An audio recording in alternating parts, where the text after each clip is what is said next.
Hello, ladies and gentlemen, movie bingers and snack enjoyers, and everyone else listening. This is the Netflix and Chill podcast, the show where you will get reviews on the latest movies out, along with a review of the latest snacks you should enjoy with them all. I am your host, John, and I am here with...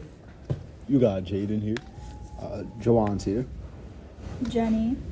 Brianna. And if you like binging movies till 3 a.m. and have an appetite for good films, then you're in the right place. Today's movie will be The Deliverance by Lee Daniels on Netflix. Sir. We will be playing a little clip for you guys, so hear this out. Remember, before we get started, whatever it says to you, do not listen to it. It will play on your heart, it will play on your mind. My name is Apostle Bernice James. The other person present is Ebony Jackson, the mother.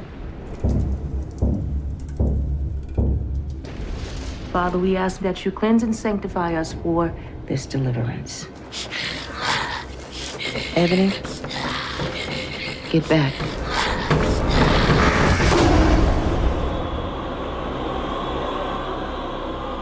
If you believe, you shall be saved.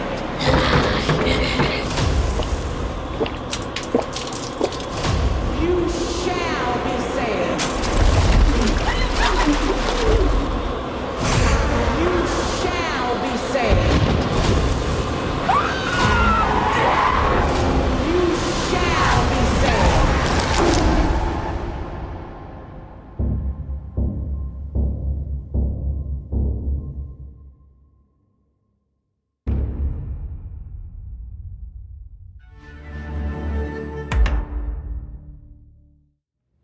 So that was a little clip, little trailer from Lee Daniels' The Deliverance.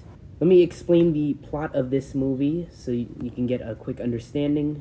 The Deliverance takes place in Pittsburgh, where Ebony, the main character, and her family reside. She lives with her mother, Alberta, and her kids, Nate, Caleb McLaughlin from Stranger Things, Shantae, Demi Singleton, and Andre Anthony B. Jenkins. And her mother, Alberta, is played by Glenn Close. We are introduced to the seemingly dysfunctional family of Ebony, in which she raises the kids and her mother, who has cancer. She is shown to be a recovering alcoholic and somewhat abusive mother, while her mother is a former abuser, now born-again Christian to some degree. The conflict starts to arise when her son Andre starts to exhibit abnormal behavior, i.e. slams his head into walls and starts talking about a hole in the basement and something in his closet. They are then visited by a social worker, and long story short, Ebony is blamed for the weird things happening in her home. Her children get taken away, leading to the eventual exorcism of her son Andre with the help of the social worker. And yeah, so guys, what are we thinking of this movie? Let's hear some thoughts initially. Yeah, so it seems like the plot is very similar to movies we've seen in the past, but they do something like a little different with this one. Yeah, I would like to, add on to that a little bit. We see the plot as in most horror films, especially, ones about possessions and things like that. We see almost the same thing repeated, but in this one, we see an abusive mother. It's a valid reason for the plot to be taken away kind of from the whole supernatural thing and kind of focus on the issues going on in the family on top of there being, supernatural things happening as well. No, obviously, those are some great points. I really liked this movie. I thought it was something cool. Got some goofy things happening too. I feel like it's not too horror. It's more of a, I guess, look into reality of a actual family in a impoverished neighborhood. Feel like that aspect I enjoy. But yeah, let's really get into it. Today's snack, we'll be reviewing Oreo flavored Coke and Coke flavored Oreos. So this is Oreos with a popping candy shell. As you guys probably can't see, that's the wrapper. For those of you listening, this Oreo is with a red and brown shell. Seemingly, it looks like a normal Wow, that smells like Coca-Cola. I'm not sure. Let me get a nice smell. I'm gonna take one, but you guys can smell Let me it. take a whiff. For those of you at home, this like really smells like an Oreo, like a not Oreo, like Coke. Like, you ever put like Coca-Cola into like ice cream and then it has like that smell? Yeah. That's literally this. It's like that's such a pungent smell. Oh yeah. Yeah, you could. Yeah, you could wow, clearly this smell the smell is very interesting here. Let's talk about the craziest part of the movie. For me, it had to been when Andre is in the classroom and he throws his feces at the teacher. Yeah, I think the movie has a plethora of nonsense going on with it. You know, there's this sort of. It's a crazy movie. I'm not even gonna blame you for laughing. I was like, see, my whole thing about this movie, right? They tried to say that, okay, the movie is actually based on a true story, if you guys didn't know. After I watched this movie, I looked it up, right? And they said, a lot of these things actually happened. And, the craziest part that I found in the movie was, he was crawling on the roof backwards. And it made me think, a true story, right? A kid crawling on the roof backwards. Like, wow. I realized that all the stuff that happened in the movie was just, outrageous. And I just, really just don't know. I just, the movie's just so intense with different scenes and different gruesome activities happening. You just really don't know what's happening here. But, this Oreo was really crunchy, actually. Let's get a nice crunch test here. Let's see what's happening. The shell's kind of... that was a good crunch. I'm not gonna lie. Let me just eat this red part of the shell. Let's see what this is going for, guys. Let's get a nice bite here.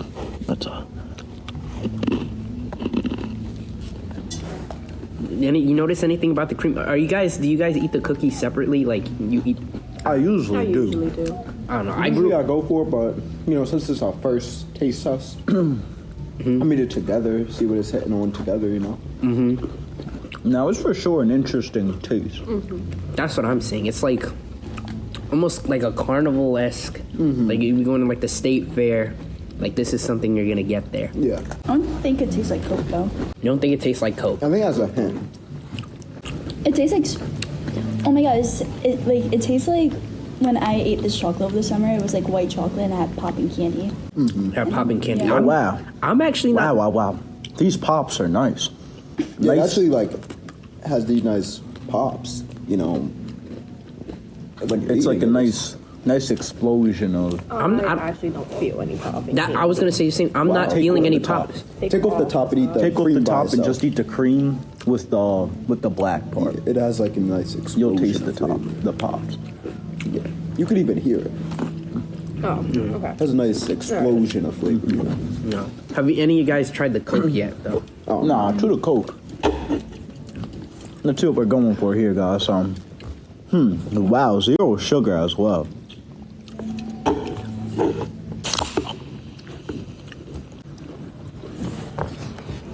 Let's get a little sip here, guys.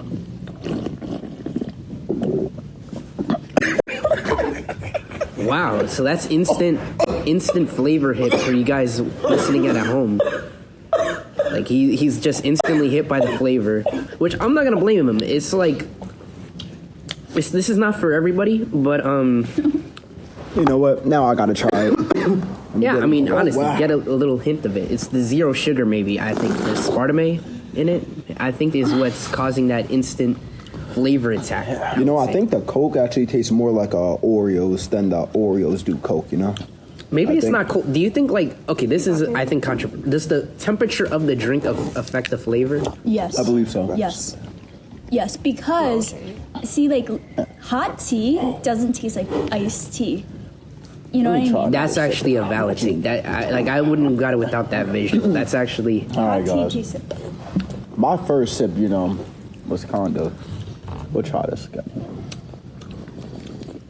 I'm actually enjoying that flavor. I feel like you have to let it sit on your tongue for a bit and just really, you gotta really sit there and really search for the Oreo taste, but it's not there I'm hit, but initially. I'm tasting the Oreo when No, I really taste just Coke. I just taste good. I taste the Oreo. I taste it. You taste the Oreo, though. Yeah. All right. Like, I guess the altogether flavor of Oreo. I wonder how they did that, though. How you get, like, the Oreo essence. I could definitely get that. You know what this tastes? You know the ice cream with the Oreo bits in it? It's a little reminiscent of that. Yeah. I see it. Yep. Maybe it's like the same. I taste the Oreo. You taste the Oreo? So how do you guys feel about it? You guys like it? I don't like it. I like it. I don't like the Oreos. You like the Oreo? I like Coke is fine, but I don't taste the I Oreo. like it. I mean, All right. Do you think this is a good pairing with the movie, or is it too, or the themes too different? no, I actually like I this. think I the love comparison this, is actually.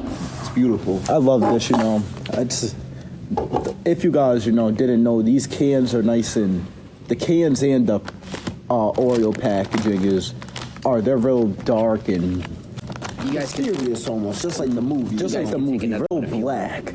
If you guys know what I'm saying, real black.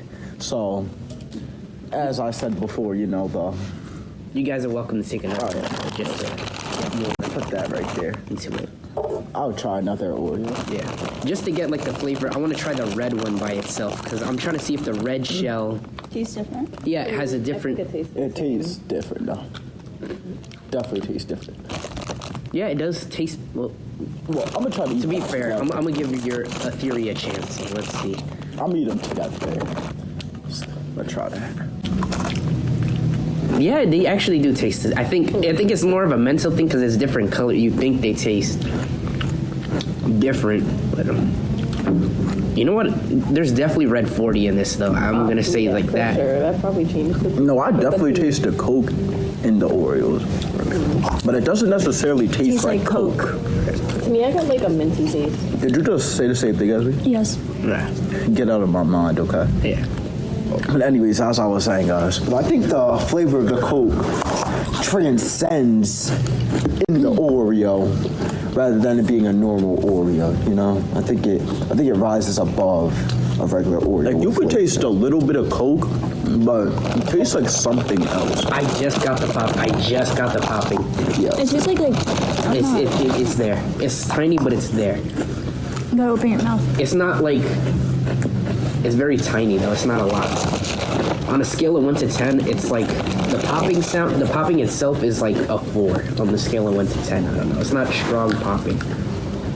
I don't know. Okay, but let's get back to the movie. Funniest moment in the movie. I'll start first.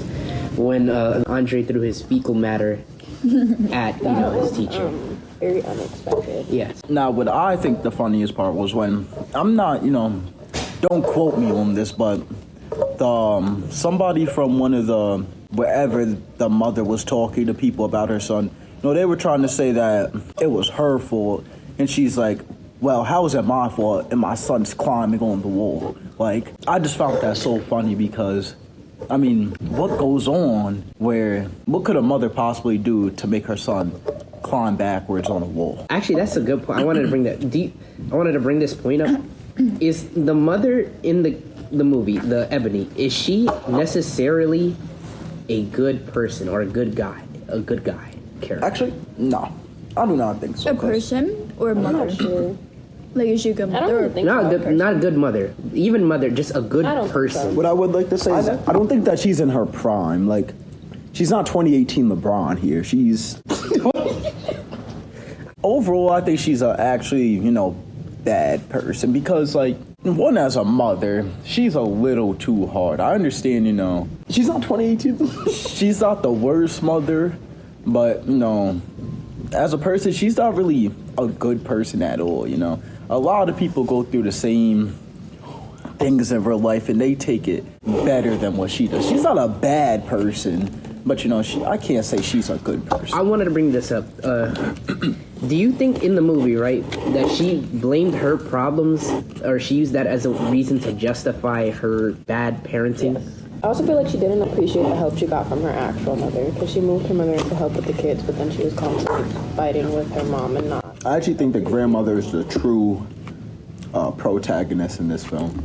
Obviously not the real protagonist, but I think she's the main hero in the film. I actually think it's the social worker. The social worker. You could argue that. You could argue that. We're not gonna, spoil the movie here, but the social worker went probably above. She also anybody did else not in the listen. film. Yeah. She also did not listen, but a grandmother, on the other hand, listened to everything and tried to help everyone. That's why I say. Yeah, the grandmother for sure has the saddest story. She was definitely. Yeah, you guys are right about that. The grandmother, throughout the whole film, was kind of picked on, not appreciated, and at the end of the day, the grandmother is overall the best character in the film. No matter what her past was, we was not actually able to see her past in the film. Mm-hmm. So from what we see, she is a grandmother that cares, that listens, that isn't treated correctly, and still does everything she should. I don't think she treats her mom as good as she could, but I do think that she sometimes does show her mom that she cares because she paid for her mom's chemo. That's a good point. Yeah, that's a good point. Well, yeah, she's a character with rough edges. There's perspectives. Yeah, exactly. Yeah. Yeah. I don't think she's a bad person, but I don't think that She's in her prime. she's not in her prime right now because she's like currently struggling. I feel like if she like wasn't struggling with like alcoholism, then it should be a lot better. Yeah. But I don't think she's a bad person. Yeah, she definitely shows great characteristics. Just wrong timing. Wrong timing. I can definitely see that point of view. Going back to possession, that's actually when demons attack someone, when they find you at your lowest moment. There's a point in the movie, this is more towards the beginning, where she apparently slammed her kitten into the wall. Was she possessed during that or no? See, this is going back to what I said. I don't think anyone was possessed at that point, but what I do see is that the demons started. If I'm not mistaken, only the kids got possessed in the movie. So the mom and the grandma were never possessed. So she just did that out of pure... I don't think she did that, but I do feel like there's like an evil spirit there that like caused her to do it. And if she wasn't in the house, then she wouldn't have done it.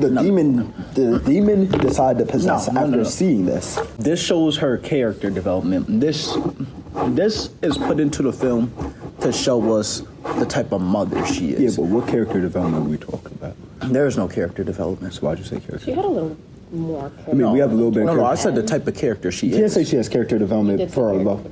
For her love of her child. Of course, she's always loved her child. So I don't think her character changed. I think she just had to come to a realization that she needs to step up. But I don't. Then her character changed. I don't think her character changed. She always had love for her child. She just. You guys are justifying her actions as No, I'm not. That's the exactly demon. what I'm not. But doing. no. If it was the demon, then all these characters are just not characters. If we're just gonna put everything on being possessed, the mother did that specific scene that we seen in the film because the film wants us to see the type of mother she is, which wasn't the best mother. And that's why it's there. She was not, a good mother. A demon came in and she just got possessed and started beating her kids. Like, no. Obviously, she's been doing stuff like this, and that's why it's in the film, to show us the type of mother she is. But we do see change in a lot of the characters with, like, the children. That's where the possessions come I feel into like play. it's hard to describe her as a mother, like, with a single word, because, she, like, was struggling with, like, her own things, and she did that thing, but also in the beginning of the movie, we saw that, like, she punched a guy for her son. Mm-hmm. Well, yeah, that just shows more of her character. She's a,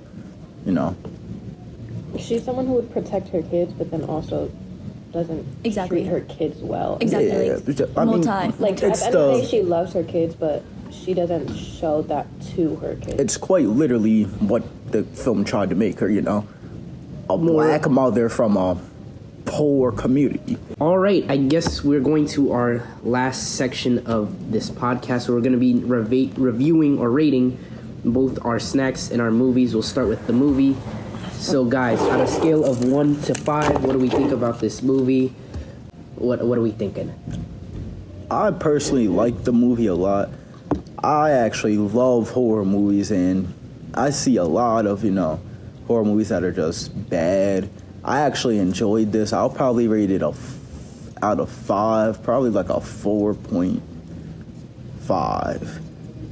You know, if we're speaking 5 being the greatest of all time, I'll say, okay, like a 4.3.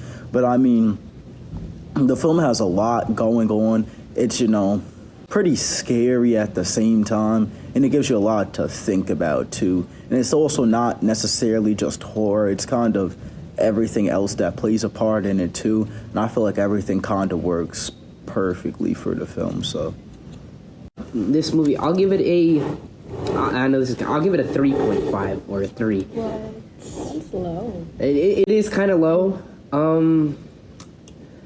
Certain aspects I could have.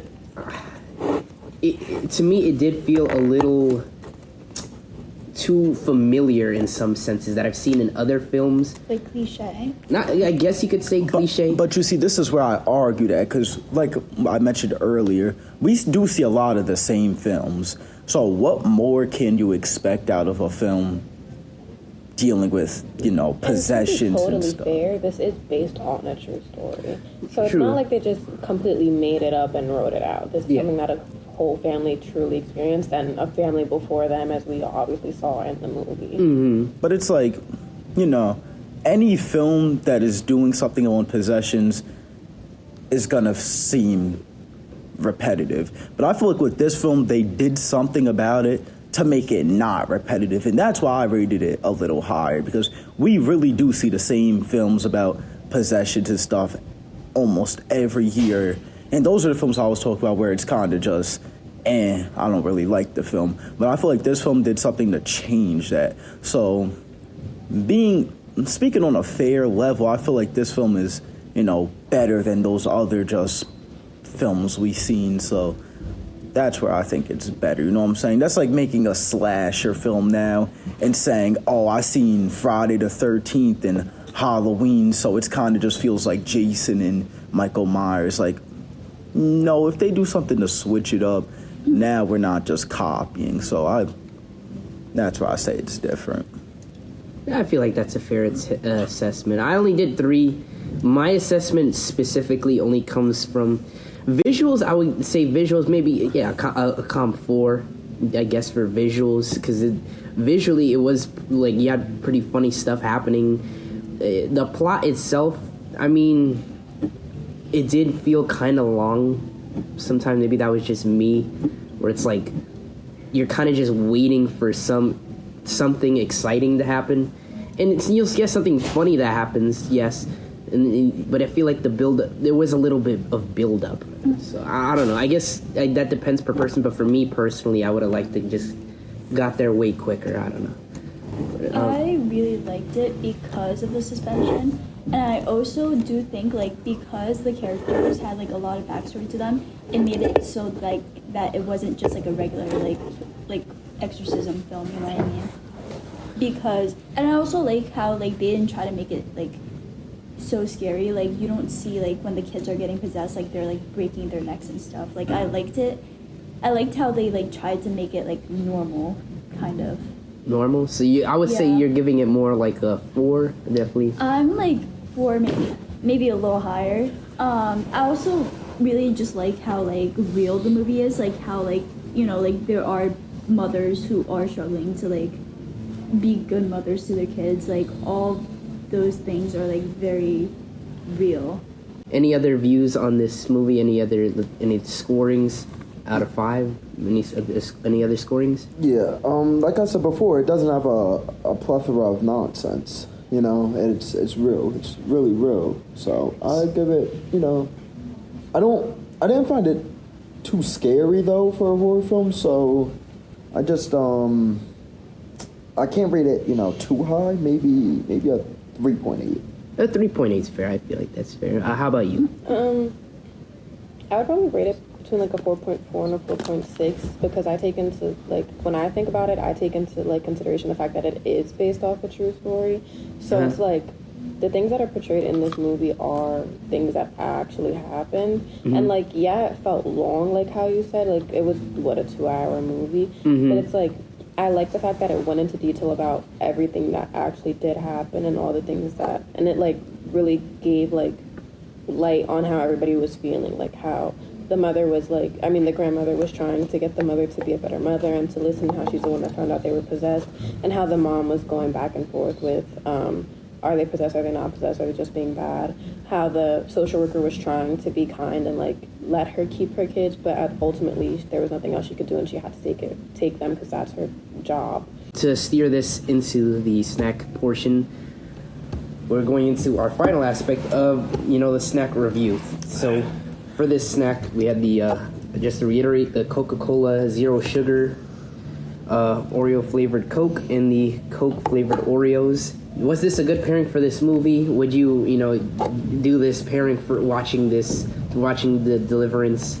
What are your thoughts on this snack? Would you eat again? Would you not? Let's hear. The Coca-Cola Oreo was actually not that bad. I was prepared for the worst, but it actually wasn't bad. I surprisingly liked the popping candy in it, just because there's a slight bit of texture. The Oreo Coke I don't like. I actually hate it. Really? The Oreo flavored Coca-Cola drink I do not like. I like the taste of Diet Coke and things like that. I hate it when it tastes I don't like it when I wouldn't call a Coca-Cola fruity, but do you know what I mean? It tastes like Coca-Cola, and I don't like it when there's sweetness to it, cookie kind of sweetness, if that makes sense. So a cherry. No, no. Was But it a cherry Coca-Cola is fine, but the fact that it's an Oreo is not that's that's making a chocolate flavored Coca-Cola. I wouldn't like that. You know. So how do you feel about but Sprite cranberry? Let's think about. That's fine because it's fruity. Let's think about it like this, right? Now, like I said, condo in the horror movie aspect. Let's be fair here, though. Of course, you know what I'm saying. It's Oreo flavored Coke. So now, try to rate it on that scale. Of course, Oreo flavored Coke is gonna taste a little funny, but let's try to be fair here and say, they went in their bag for this one. Let's see how it tastes. Now, to be completely honest, I don't really like the Oreos. I feel like they taste a little bit like Coke, but they just... It has a sweetness, right? You would say it's too sweet. No, I feel like they have a little bit of a minty taste in my opinion. Yeah, I tasted the mint. The first time I bit it, I definitely just tasted really minty. I would probably take the soda before I took the Oreos, but to me the soda really just tasted like a Coke. It kind of tastes I didn't taste too much Oreos. You guys ever had those little chocolate mint patties? Yes. They kind of taste like that. That's how the Oreos taste. And I feel like for it to have popping candy, they definitely could have done more with the popping candy, because if they're literally saying it's Oreo Coke with popping candies and you're barely tasting the popping candies. Oh wait, I just realized the popping candy is supposed to be the carbon in the Coke. Oh. See, so they got a little creative. See, I didn't even think. Now that you brought that to me, that does make a lot of sense. Okay, I just realized. I mean, obviously, I'm gonna put the soda first because it's 0 calorie. Definitely good for a cut. That's me personally. I'm gonna value that more than anything. It's it says fizzy cookie flavor on the drink, so you're gonna think. But would you take that over a regular Coke, a Diet Coke? If you want to get creative and add a little spice to your diet, then you might as well. I mean, I wouldn't. I would. If I had a chance to buy one or the other, same price, same everything, I'll take the Oreo Coke. it's something. Yeah, it changes up things. It's not really. You can get a regular Diet Coke every day. This is probably only going to be out for so long. Would you say this is a good soda, or just a good drink, or is it just a drink that accurately tastes like Oreo? I think it's a good drink because of the fact that it is 0 cal, 0 sugar. And you would think it would definitely have more added sugar. With the creativity, exactly. The creativity plus the 0 sugar is, that makes it a... Plus the taste, you won't find something like that. I like the drink over the cookies, but I personally didn't really taste the Oreo flavoring in the drink. In the drink? You would just say it's like generic cookie or just generic carnival-esque, I feel like I had too much of a mix of, I still had the cookie in my mouth, so I feel like it probably was too sweet already as it was for me to be able to taste the Oreo. You don't think the two were intended to be paired together?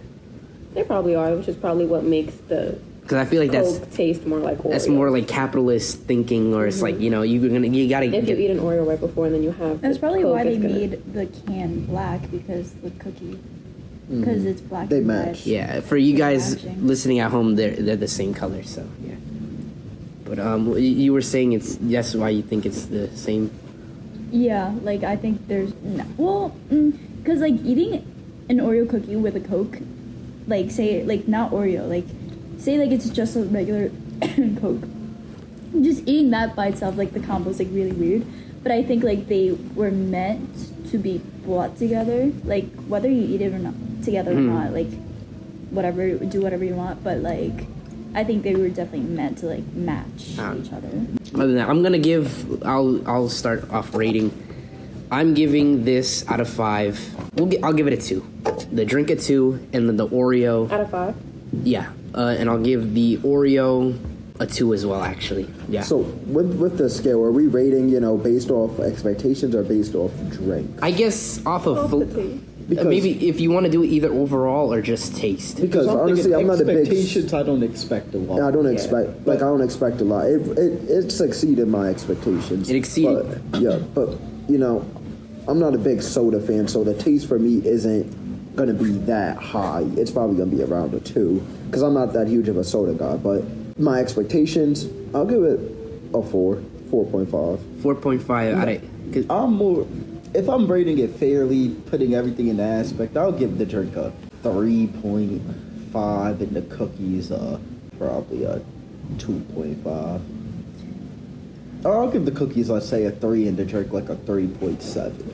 Have you ever had like a Coke gummy? A Coke gummy. I don't believe I've had a Coke. It's like the Haribo brand, but it's like. Oh, I think they I know. have it at 7-Eleven. It like the cookie tastes like it doesn't taste like Coke, but it tastes like the Coke gummy. Like Coke essence. Yeah, Yes. I get what you're saying. Yes.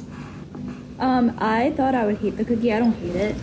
So like, if I were to compare it to like my expectations, it would be like a 4. If I compare it to like my like the taste, it would be like a 3.5. And then the soda I didn't like. You didn't like the soda either. Like, I feel like that's a common theme. People are liking the cookie more than the soda. yeah, I don't like the soda. Or no. Some of you like the soda more than the cookie, I right? like the soda more. I like the soda more. So soda the more than I'm also more of a person. beverage person. beverage so, person. Yeah. And putting in the consideration that the soda is, out zero everything. I mean, if we're going off of price too, I got this whole case of these Cokes for like $5.79, so that's not too terrible. That was the Oreos actually. The Cokes actually cost us $7, so those costed $8. So they were a bit expensive. But the Oreos weren't that expensive though. I would actually get the Oreos again as like it's like a fun dessert for kids. I feel like kids would definitely. You get that for some kids and like some 5-year-olds, and they're just gonna have a great afternoon because like that's like. I feel like this was definitely designed either for like kids or like foodies. Yeah, food critics, food analysts, Or people who are into food like that. Well, all right. This was the Netflix and Chill podcast. I am your host, John. I was joined by my guests here today. We all watched The Deliverance. I'll give it our score, and we reviewed Coke flavored Oreos and Oreo flavored Cokes. Stay tuned for more upcoming episodes, and keep going, movie lovers and snack enjoyers. Stay tuned for more stuff you'll love. Take care. Like and subscribe.